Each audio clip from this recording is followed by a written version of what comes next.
All right. Welcome everybody. It's at the top of the hour. Hi Sam. And Hello. hi. Welcome. And I see hi Genevieve. I see you back. Luzon, welcome. Teresa. We have Linda as well. So some familiar faces. So for those of you who were here last week, if you don't mind sharing with us, what was one of your biggest insights since we last met? Anything that changed for you this week? Yeah, anything that was just different for you this week? I'm just gonna let Linda. Sam, you can hear me, right? The other folks can I hear me. can hear Yeah, you. yeah, yeah. Yeah. So Linda, you must just maybe check your audio. Let me just type. Hi, Andrew. Hi, Petroline. Hi, Uh, everyone. How are you doing? Good, thanks, and yourself. Good, thanks. Okay. So yeah, while I wait for the others, for those of you who want to let us know what was one of your biggest insights since we last met last week, you can drop that in the chat box. And I'll just give it till 2 minutes past 6, then we'll start. Okay, cool. Linda was sorted.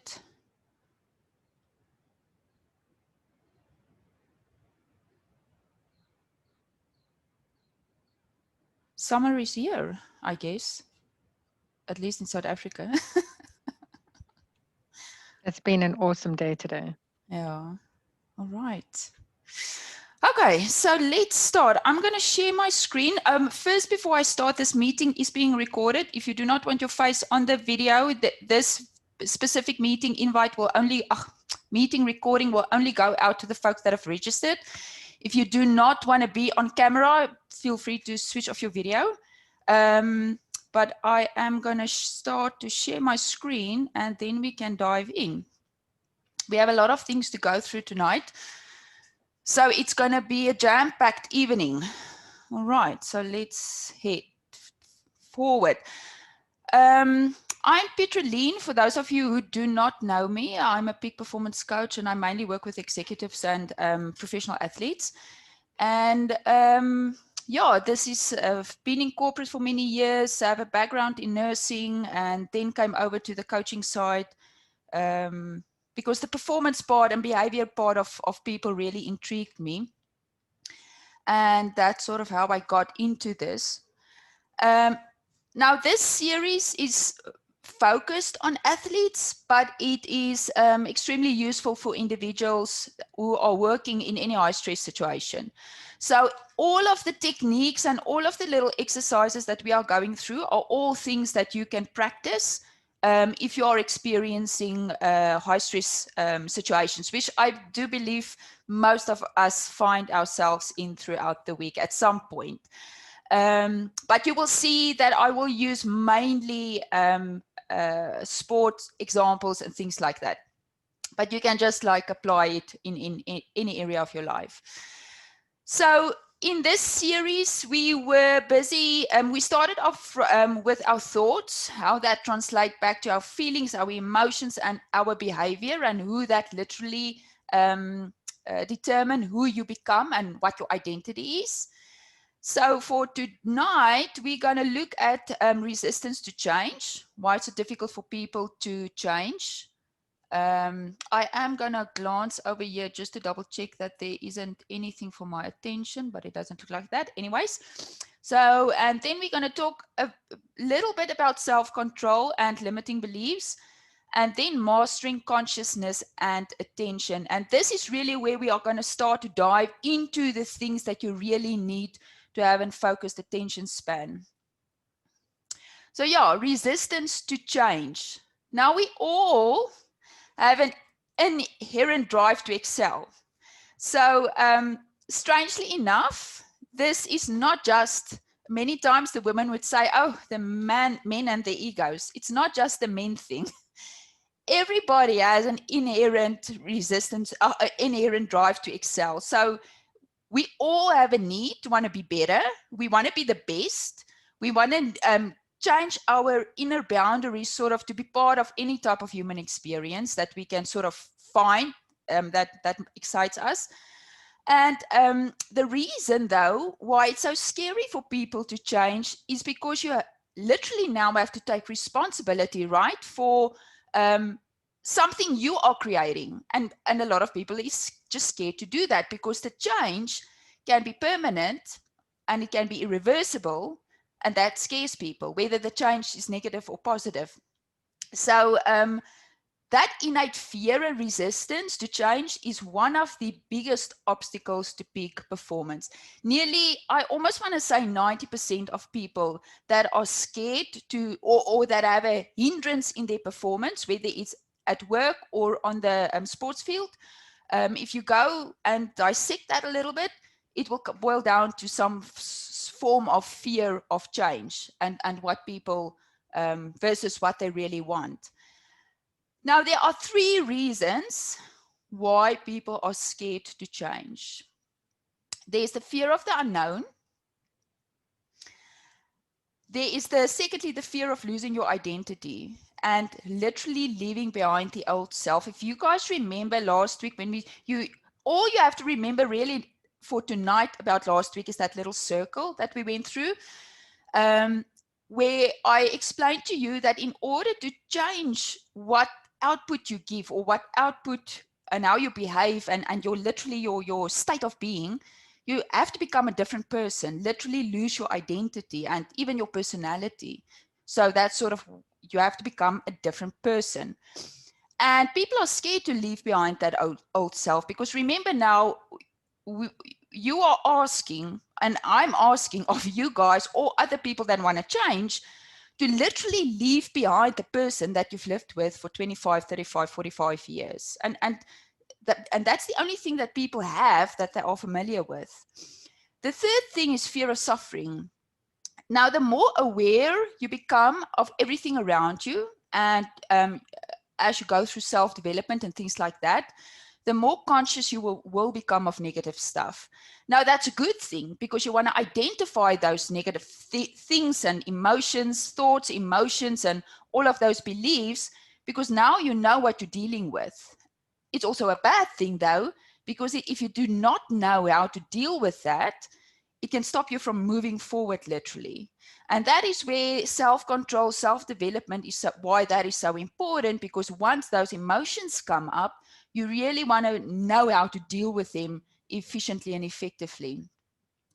Now, it's in our nature to resist any change, anything that's different from the status quo, anything that we are accustomed to in our lives. And our minds will always make sure, and your brain will always try and keep your body in harmony, like in an equilibrium, right? So the brain's job is to reserve your body. That's all your brain is interested in doing. So the moment you go a little bit above that threshold, you start to stress a little bit, it's sort of going to pull you back, and you're going to hear that voice in your head telling you, no, don't do it, or don't start today, you can start tomorrow. And that's really your mind's job, is to keep you safe and bring you back to what is familiar and what it thinks you want to cope with. And the great thing about that, though, is you can quiet that voice. You can tell that voice, thank you very much. I know you want to protect me, but I'm not going to listen to you today, because what I need today is something else than what you are telling me. But I appreciate the fact that you are trying to protect me, because it's really just a natural instinct and something that wants to protect you from what's going on out there. Now, our bodies are naturally inclined to move towards pleasure and away from pain. So that is also one big thing that people do not realize. So to give you let's say you are busy with a training session, and you are going, it's hard and you are suffering. That's why you will always get these thoughts about how bad it is, because your body is trying to get you away from that suffering. and literally want you to go and rest for that matter, or rest a little bit longer, or take a few more breaths before you pick up that weight again. And that is, again, just a natural thing that our body is doing. So it's nothing wrong. The only thing you want to do really is to know how you can willfully control that. Now, the folks we spoke about in the intro last week about it, the USSR and East Germany that went to the 1988 Olympics and like literally obliterated the Olympics at that time, actually created an equation. Now, if you look at this equation, we actually all live by this. We know this. And if the strength of the stimulus is big enough, people can tap into previously unrealized potential and performance. So if that trigger is big enough and strong enough, you will change. Now, and we see that with, let's say, for example, you have a mother that cannot swim. She's terrified of water. She doesn't go near water. But if her child falls into a swimming pool, she will run and jump into that swimming pool to get a child out. If something falls on a child and it's like something heavy that in her own mind she would never be able to pick it up, she will run and pick that up and get a child out underneath whatever it was.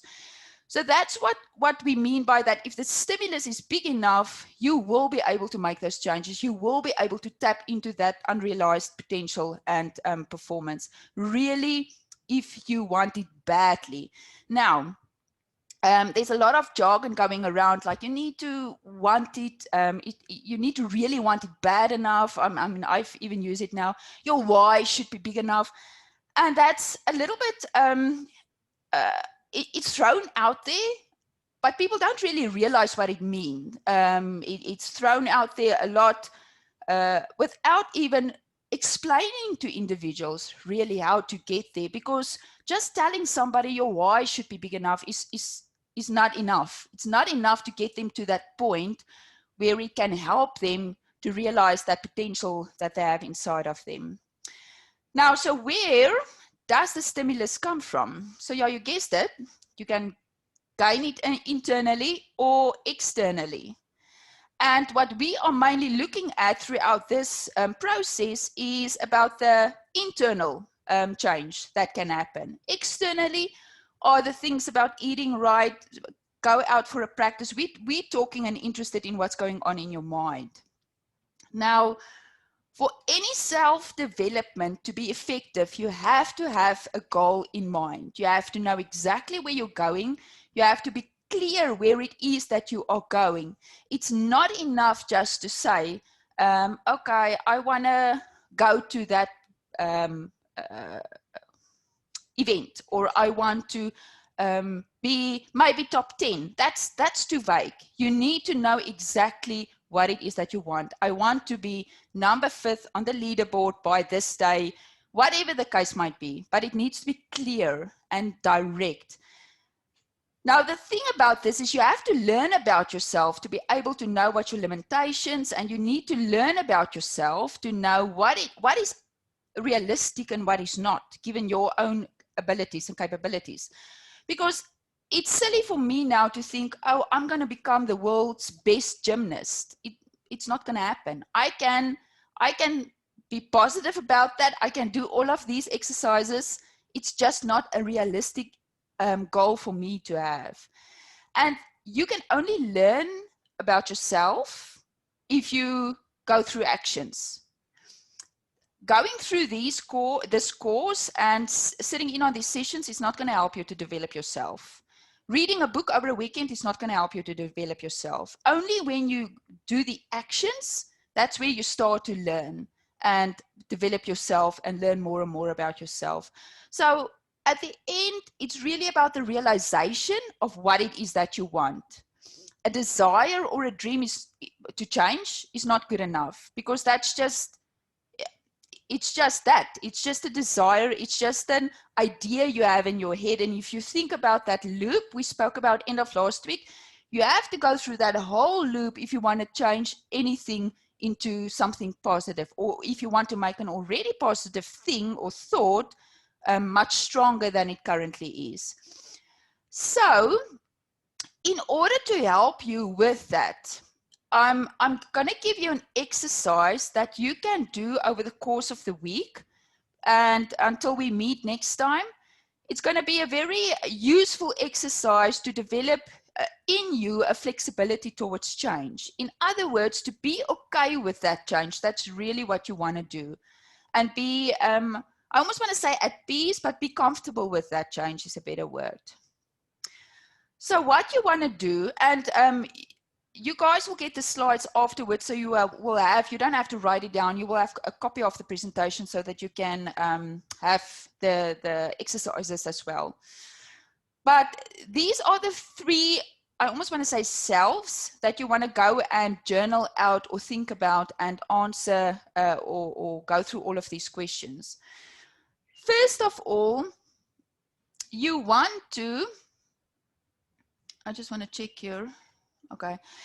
First of all, you want to identify your ideal self. This is the perfect you, which we know doesn't exist, but still you want to write all of this down because you want to understand what is your limitation. This is the perfect you. So all of the psychological qualities you would like to acquire or enhance, there is no limit. This is like in your perfect world. Identify what will not be achievable. Once you've made that list, identify what will not be achievable. So if you ever wanted to be a race car driver, go win a Formula One, write it down, and then make sure you are able to identify that it's probably not, unless you are already a race car driver, right? But I'm talking like a person that's not in that area at all. So identify what is not achievable. Not knowing what is not achievable is a big cause for frustration. So a lot of times people are driving themselves towards something, even though they do not realize that there is a limit, like a realistic limit, that they won't be able to get there. And then obviously you get disappointed and frustrated if you live in that world.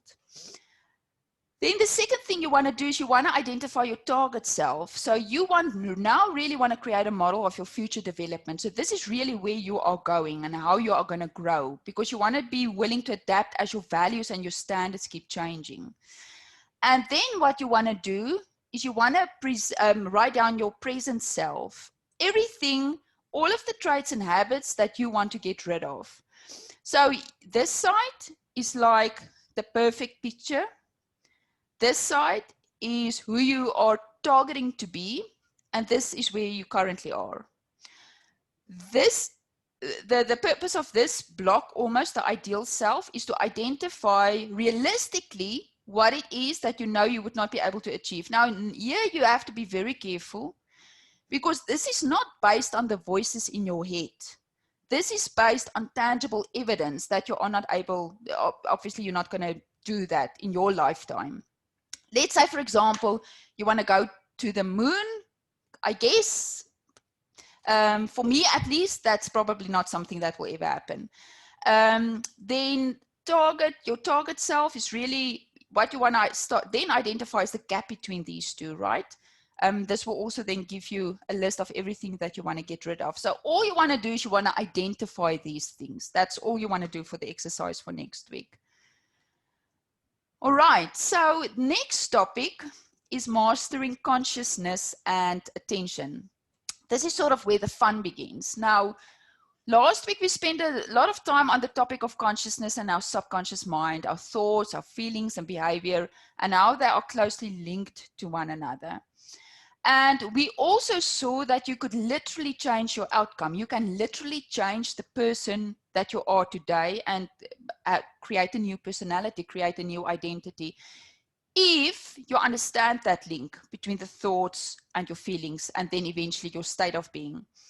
Now, when the Russians used this term consciousness, what they really were referring to is self-consciousness, which is the ability to observe and evaluate your own actions, your thoughts, your feelings from an outside perspective.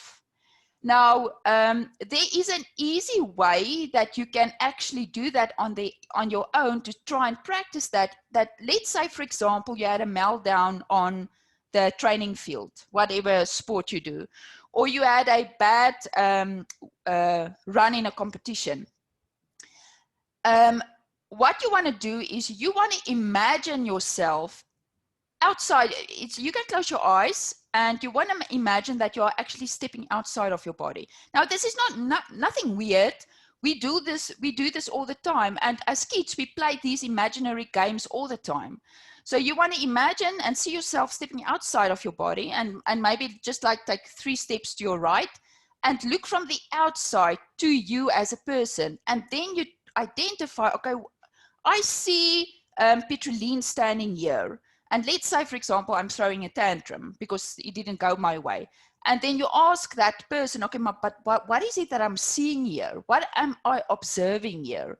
And so that's really about stepping into someone else's shoes to see what you are like for them or to the rest of the people around you. So that is an easy thing that you can do to start to observe certain things that are happening and how you experience certain events in your life, so that you can identify those emotions and then from there on see what habits and behaviors that you need to change. Now, controlling attention is a little bit harder.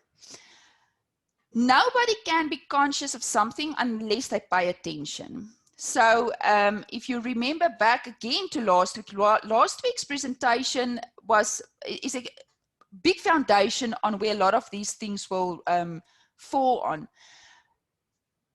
If you do not pay attention and you're still doing something, you are really operating from your subconscious mind, right? So if you're brushing your teeth, you're not paying attention to what you do. You just stood up and you went and do it. You operate from your subconscious mind. So unless you are not paying attention, if you pay attention, then you operate from your conscious mind because you are thinking about it, you are in it. And conversely, you cannot be attentive to something without being conscious about it, right? And I think we see that a lot. You are busy on your phone, somebody comes into the room, speaks to you, and you don't hear them at all.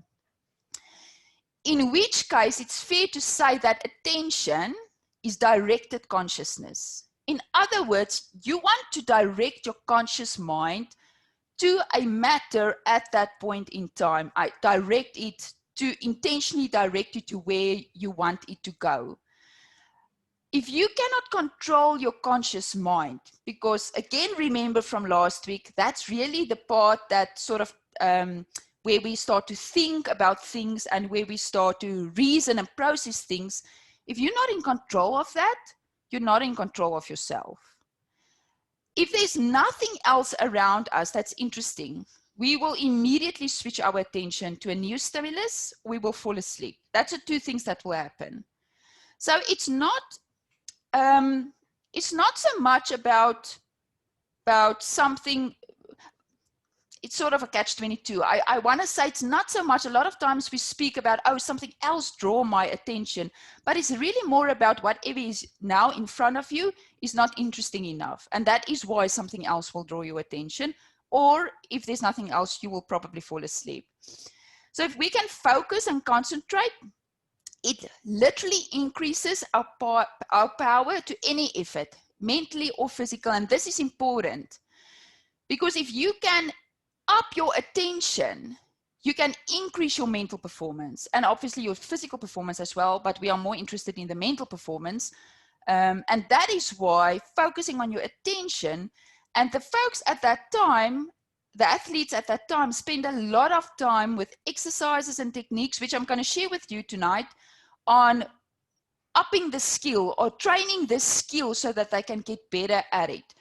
It's 5-minute exercises that you can do, and it will not just be beneficial for you in your sports career, but also in any area of your life.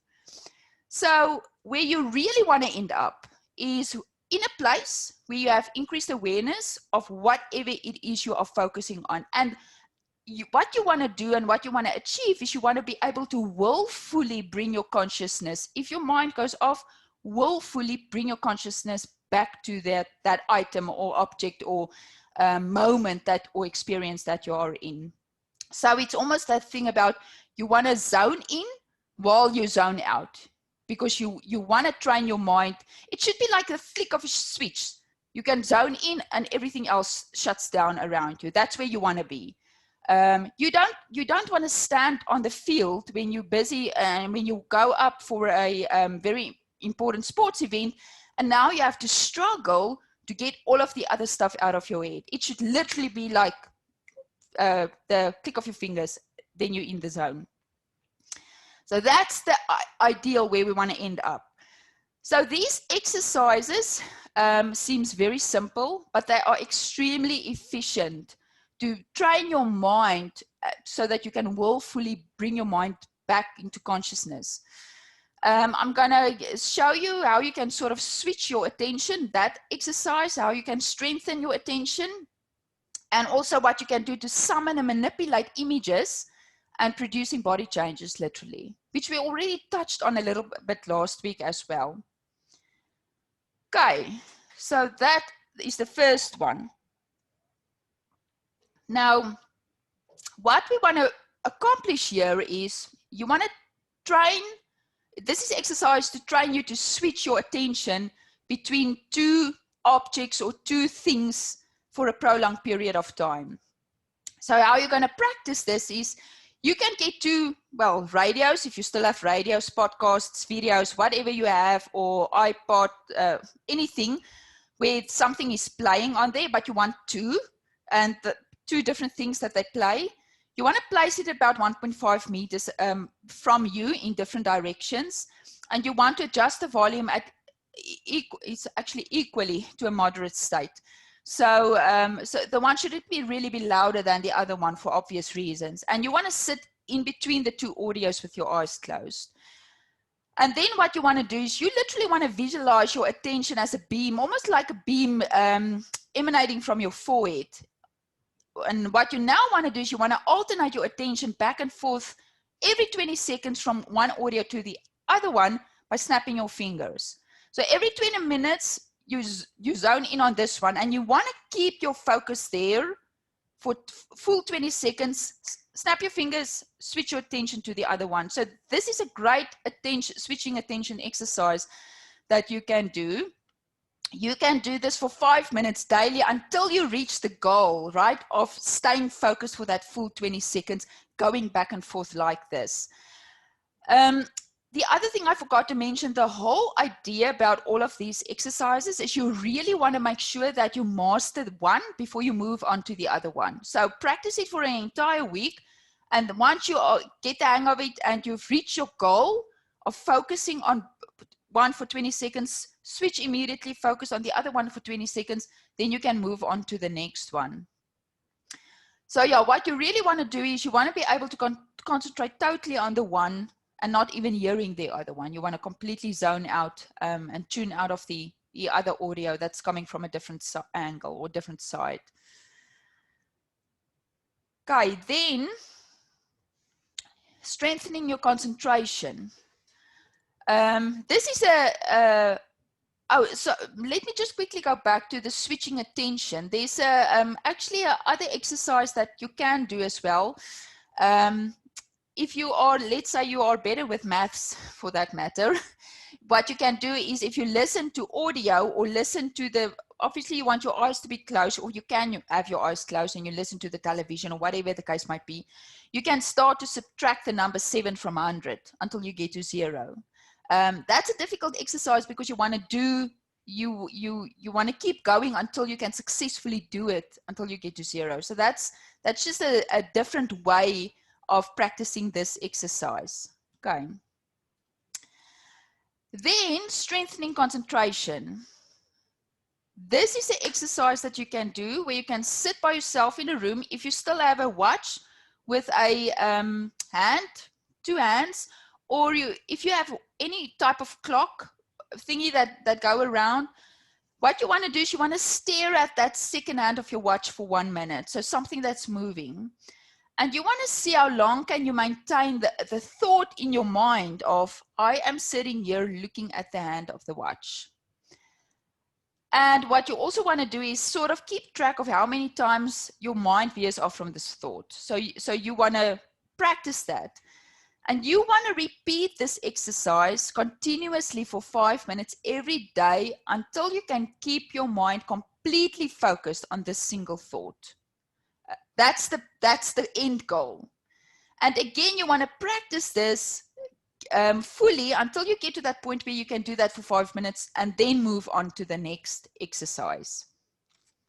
Okay. Then this one is an interesting one. It's about summoning and manipulating images.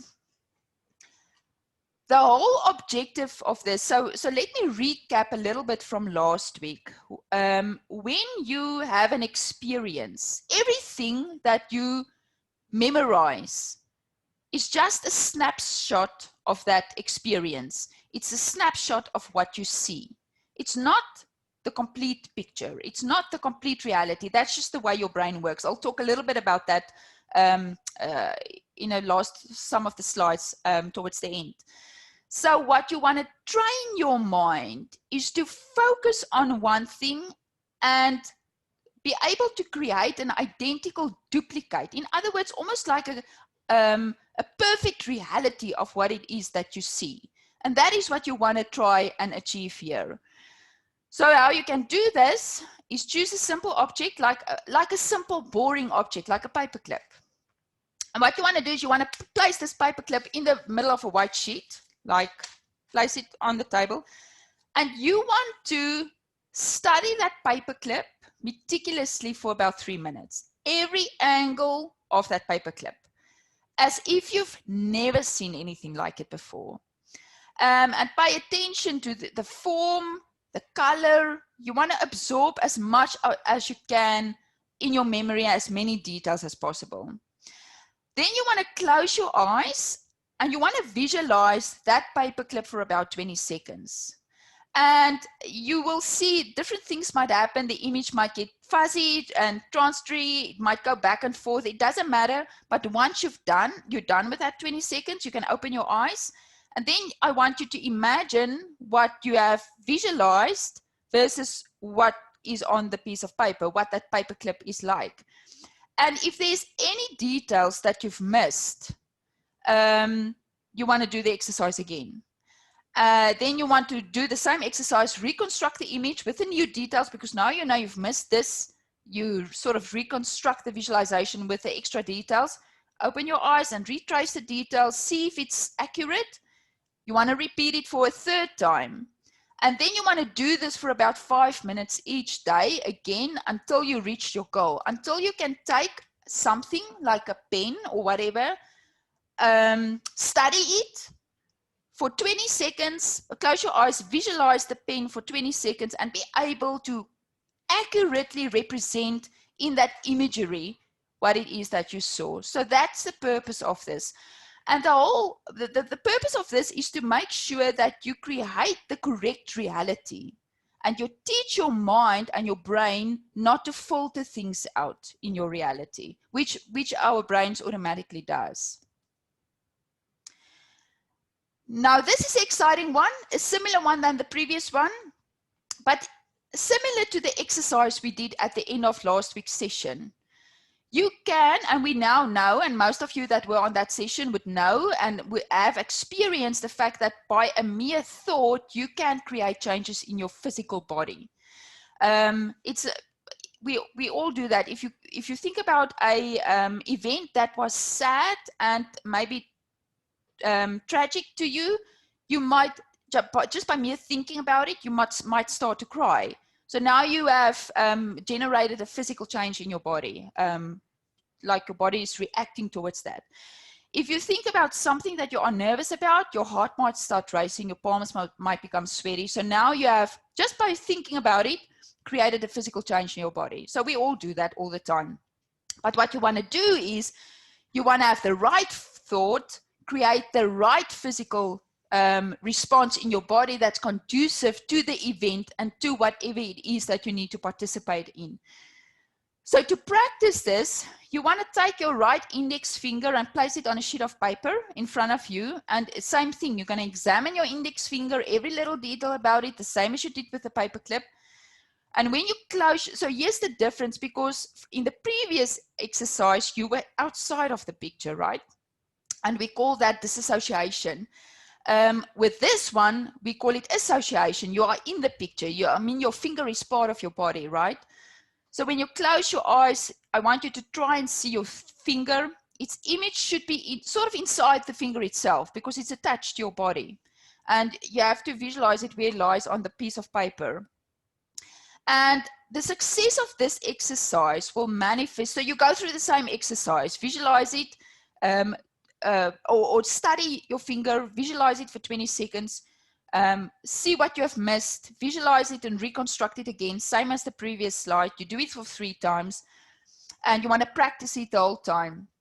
So the success of this exercise will manifest itself in various physical sensations actually in your finger.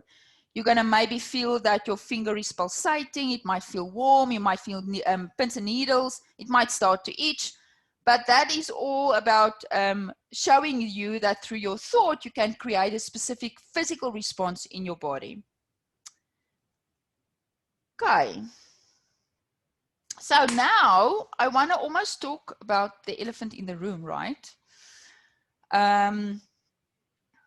We have spent a lot of time last week understanding our thoughts and how that impact our lives and our being, and how that actually impact the future that you can create for yourself.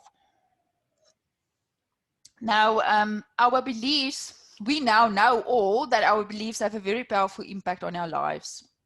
So it created opportunities, positive, negative, and can lead us through life, obviously, and experiences. Again, our beliefs are just a perception of reality. When you have an experience, let's say you have an event, you had a terrible event, it didn't go well, the picture that you have in your mind is just a snapshot of everything that has happened there. It's like that little photo that's been taken and that's all you have. All of the other details has been taken out of the picture. Now our brain does that automatically. And the best we can do is to sort of to strive to weed out anything that we create as a result of that snapshot, because now we only assess sort of our lives based on that snapshot. And that's where the limiting beliefs start to creep in. And what we want to do is we really want to adopt new beliefs that can empower us and be helpful to us instead of unhelpful beliefs. Now, we know that not all beliefs we have will move us in a positive direction. Our brains have a system in it, which we call the science term for it is the reticular activating system. You can go and look it up. It's a pretty amazing, nifty little system that we have. And that's the system in your brain that's responsible for your filtering and your mental filtering. So it's a network of neurons. And the only purpose of the RAS is to filter stuff that comes into your mind. So it will allow certain information in and it will keep certain information out. The interesting fact is what it allows in and what it keeps out is what you have told it to do. You have programmed that filter in your mind to allow certain things in and to keep certain things out. And that is programmed pretty much in your first 7 to 9 years of when you are born. Because kids don't, when babies are born, they don't have a conscious mind. They just live out of their unconscious mind and their subconscious mind. And that is why people always say it's dangerous for kids to just watch whatever they can, because all of that stuff is going into their subconscious mind. They cannot reason things out. They cannot analyze things yet at that age. So that is where the majority of our beliefs are born, is during that period. And then, of course, the others are added on throughout life experiences and things like that. So what happens with your RAS or with the RAS system, the reticular activation system, if you constantly feel like you're a failure, if you constantly feel you are not good enough, that system is going through your entire day. It scans everything that you have in your mind and in your memory. It scans your entire environment for you, and it is looking for every single piece of evidence to show you that you are right. It will look for all of the evidence that it can find to show you and to confirm that that negative belief that you have about yourself is true. And you will see that, to give the obvious example is if you wake up and you overslept the morning, chances are 99% that your whole day is a mess. That's just a practical example of how that filtering system is working. Because now you only see everything that will tell you, yeah, your day is going to be a mess. That's how it's going to be. You overslept. Nothing is going to work out today for you. And your brain, that filter system is going to look for everything to confirm that whatever it is you're thinking, that you are correct. So other word for this is like confirmation bias. Like your mind loves to read and see things that you agree with, whether it's right or wrong. And why do we have this system? It's actually really important to have it. It's not a bad thing. We are exposed to so much information every single day. It's impossible for your brain to everything. We see a ton of information on social media, on the television, on billboards when we go out, even at work, a ton of emails, a dozen of stuff that we see every single day. And if you had to take if your mind and your brain had to take everything in at equal value, your brain will explode. Your brain will explode. It won't be able to handle it. So your reticular activation system, it protects your brain. So we're back to that preserve aspect that I spoke about in the beginning. That is the protection mechanism, and that's why it will only allow stuff into your mind that you agree with. So where we want to get at the end of the day is you want to reprogram that filter and to change it to something that works for you, to a filter that spot opportunity, and to something where your brain starts to spot evidence of the things that's actually working out for you, instead of only spotting the things that doesn't work out for you. So it's like having just an ordinary filter that's dirty, and you have a glass of muddy water and you throw it through, you're still going to get muddy water that's going to come out at the bottom. But if you clean the filter and you pour the water through, you're going to get clean water that's going to come out at the end. Even if you take clean water, throw it through the muddy filter or the filthy filter, still going to have filthy stuff that's going to come out at the bottom. So what we want to do is we want to really reprogram that filter that you have. Now, one of the biggest things that you can do is whenever, and we're going to talk about this next week a little bit more, whenever you set a specific goal, you have to be specific and you have to state it in the present tense. Your mind doesn't know past tense and future tense. I don't know if you knew this, but your mind only understands present tense. So you have to speak in the present tense, and that's why the ancient philosophers said you shouldn't live in the past, you shouldn't live in the future, you should be present here in the moment. That's why. Because your brain doesn't understand. Your brain doesn't understand what it means if you tell yourself, oh, one day I'll be rich. One day I'll be this big sports star. One day I will get that movement right. Your brain doesn't understand that. You have to speak it as if it is already true in the present tense. The beliefs we hold on, right? So now you see is either empowering us or it disempowers us. And so our mindset will either pull us down or pull us up. So you literally have to make a conscious decision which one you're going to choose. So whether you believe something positive or whether you believe something negative, your mind, that reticular activation system, is going to look for evidence that that is true. just a little bit on the positive things and the positive affirmations. A lot of people say, oh, you need to be positive. Oh, just speak positivity over your life. That's not good enough. That's not enough. If you go back to that entire loop that we spoke about end of last week, you have to go through that whole process if you want to change that, right? Just quoting positive affirmations every single day is not enough. It's work to change this filtering system. It's work to change your thoughts that affect your emotions, understand the link between your thoughts and your emotions, and understand how that affects your behavior and how that impacts the outcome of whatever experience you're currently in. So, also for homework is a bunch of questions I want you to journal on, to work on these limiting beliefs that you currently might have. So first, I want you to identify limiting beliefs that you might have. Again, it's important. I cannot stress this enough, because we are normally taught, and it has changed a little bit, but we were normally taught that if you want to be strong, don't show your emotions or don't embrace your emotions. You have to embrace your emotions. Otherwise, you would have no idea what you're dealing with and you won't know how to fix it. So first question is, what rules have I set myself in life that might be limiting my ability to get started in working towards my goals?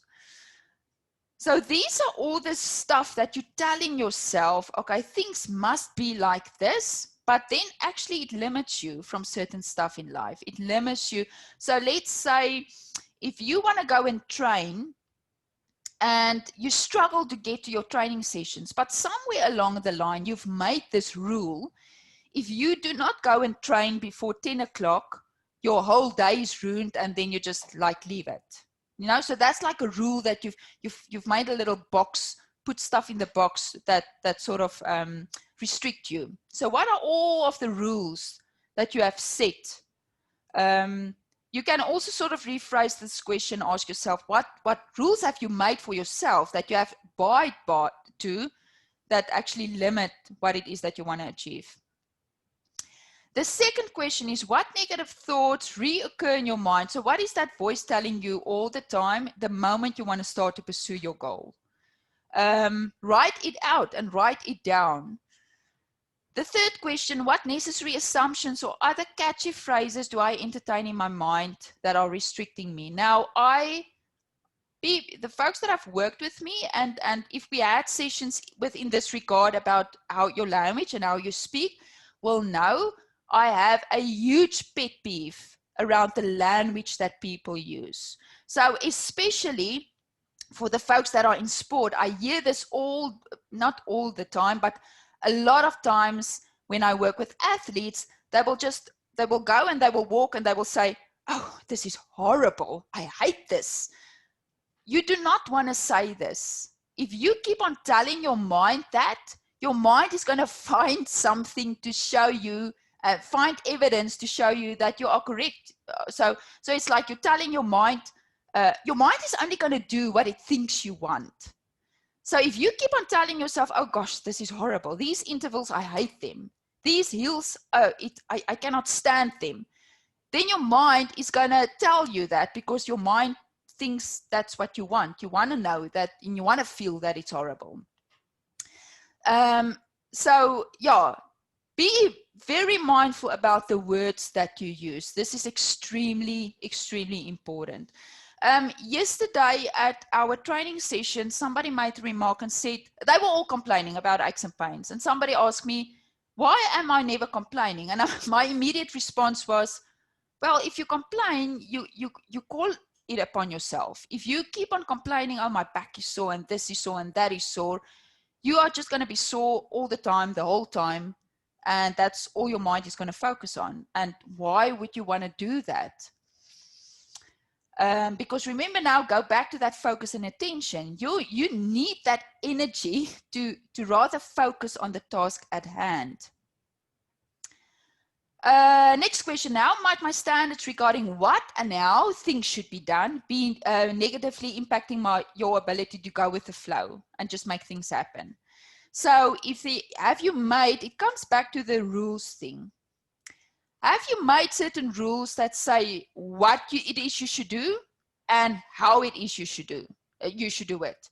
And that's just like completely throwing you off in some instances. Then what self-defeating meanings have you drawn from previous failures? So in other words, if you had a failure, are you telling yourself every time you go back and you have to do that same exercise or workout again or do that same event again? Are you telling yourself that you are unsure whether you can do it? Oh, can I do it? What are the voices in your head telling you? And what does that mean to you? And what you also want to look at is how are these meanings, the meaning that you've attached to that, how is that limiting you as to what it is that you want to achieve? Because if you're telling yourself, for example, oh gosh, no, I will never be able to win this goal. For example, let's say there's somebody on the leaderboard in South Africa, you want to win them at the next competition and you keep on telling yourself it's going to be impossible. What is the meaning that you've attached to that? Because now what you are saying, you are telling yourself you are not good enough. You are telling yourself that all of the effort you're putting in is in vain. You are telling yourself that you can just as well give up your training because you are in any case never going to beat it. So that's like the real meaning behind what you are really telling yourself. So you want to investigate those. And again, what is that broken record that's playing over and over and over in your head that's really disempowering you every time? Okay, these are the negative stuff. Now we want to get to how can you overcome it? What you want to do is you want to look at what adjectives or words could you use to describe yourself that make you feel empowered.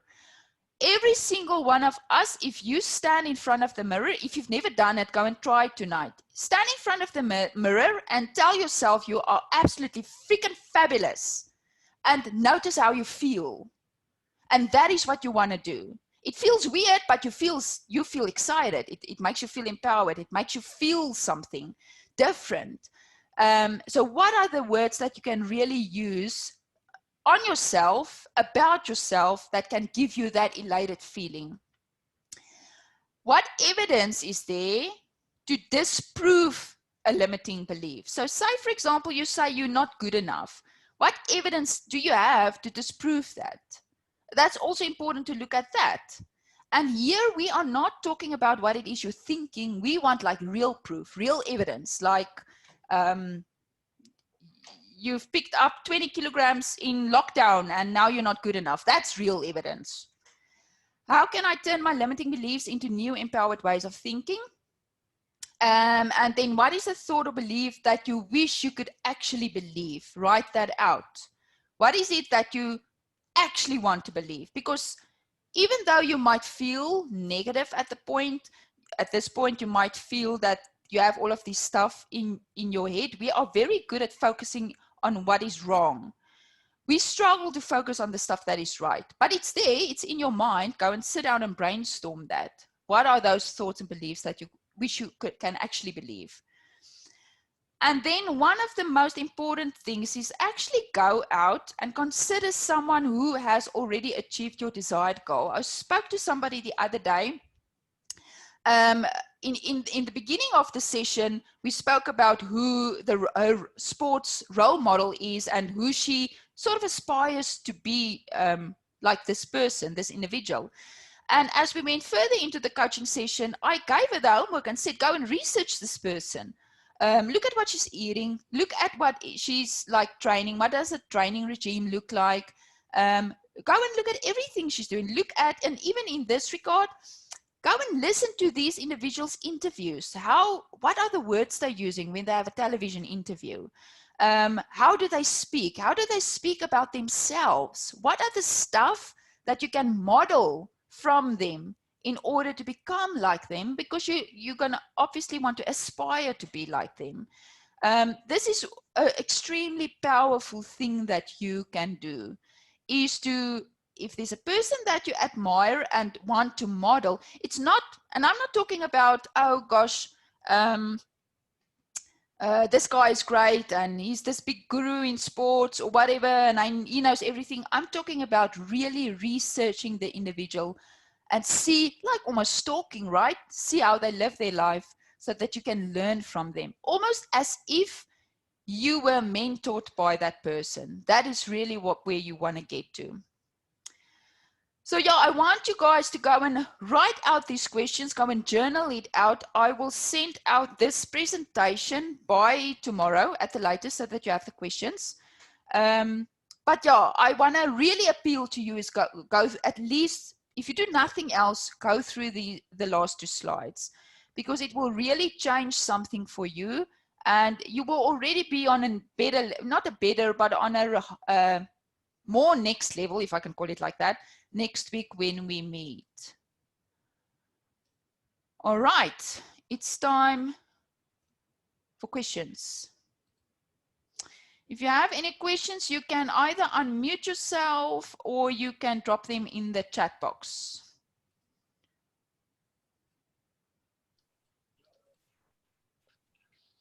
So Petrolene, Yes. hi. You've given us 2 different sets of exercises. Yeah. Okay? One is around the attention, and the other one is around, well, there's 3, but the 2 of them are around introspection. What do you think? How are you thinking? Yeah. Okay. Is there any reason why you've put the emphasis on the how you're thinking as opposed to developing the thinking muscles?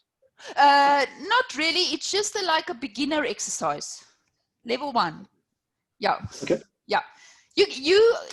I know you can take it a bit further even before we meet next week, because I know you will be able. Yeah. So it's like a level 1 step. Okay. Yeah. Right. Got to do the homework. Got to do the homework to level up, right? That's it. Yeah. Other questions? Anybody?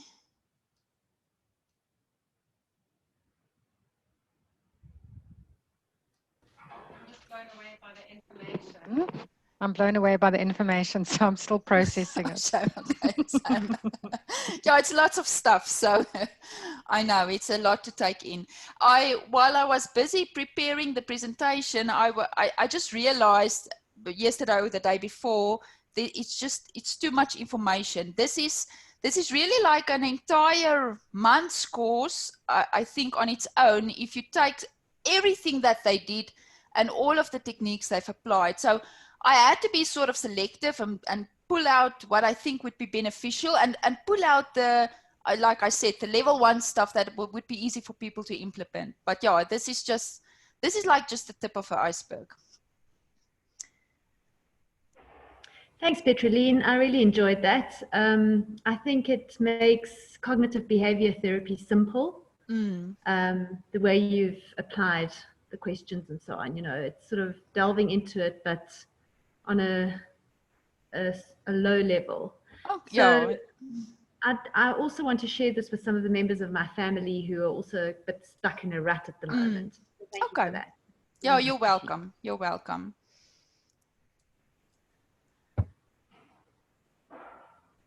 Other questions?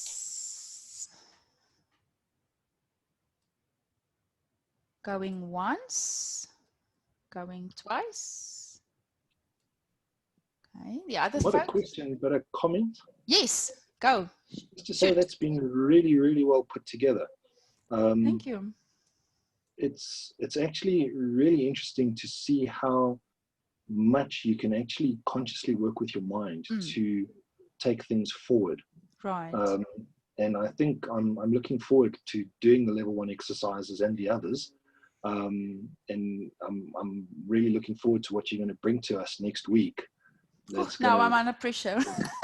No, I'm kidding. So at least we will have a little bit more time for, like, I almost want to call it in-house. Should I call it in-house exercises? So we will have more time for that next week. But yeah, so yeah, again, there's still a lot of stuff. I'll go and piece things out that I think is valuable. But yeah, it is interesting. It's mind-blowing, literally, what your mind can do. Petrolene, when you sent out the deck, will you include the link for next week? Because I forgot to sign up for next week. Yeah. But if you just remember to to still register, otherwise you're going to miss whatever I send out after next week, because I Yeah. sent it to those folks. Thanks. Okay. So yeah, we are half an hour early. So I will probably make full use. Next week is our last session, so we'll probably make full use of the 90 seconds. Seconds. Okay, that's a challenge, but 90 minutes. But yes, and then if there's no other questions, thank you so much to everybody who's joined, and I'll speak then again to you guys next week. Thanks, Yeah, Petrolene. super. Thank you. Bye. Cheers. Thanks. Bye. Cheers.